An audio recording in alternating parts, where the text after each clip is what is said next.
அஸ்ஸலாமு அலைக்கும். இன்றைக்கி ஒரு டக்குன்னு செய்கிற மாதிரி ஃபிர்னி ரெசிபி பார்க்கலாம். ஒரு கடாயில் இல்லைனா ஒரு பேனில் 2 டேபிள் ஸ்பூன் நெய் சேர்த்துட்டு, அதுக்கப்புறம் ஒரு 3லேருந்து 4 டேபிள் ஸ்பூன் அளவுக்கு நான் வந்து ரவை சேர்த்துட்டு வறுத்து எடுத்துக்கிறேன்.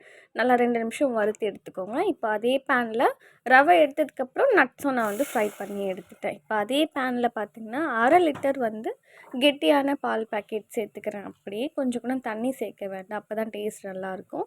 பால் நல்லா ஒன்ஸ் கொதித்து வந்ததுக்கப்புறம் நான் வறுத்து வச்சுருக்கிற ரவையும் நட்ஸும் சேர்த்துட்டு 2 நிமிஷம் நல்லா வந்து மிக்ஸ் பண்ணிகிட்டே இருங்க.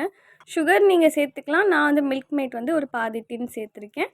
ஃபுட் கலர் வேணும்னா ஆப்ஷனல் தான், சேர்த்துட்டிங்கன்னா இது சூப்பராக இருக்கும். அவ்வளோதான், ரொம்ப ஈஸியாக ரெடி பண்ணிடலாம். இப்போ ஷாப்ஸியில் பார்த்திங்கன்னா நல்ல சூப்பரான ப்ராடக்ட் உங்களுக்கு பார்த்திங்கன்னா ரொம்ப கம்மியான ரேட்டில், அதுவும் வந்து கூப்பன் கூட கொடுக்குறாங்க.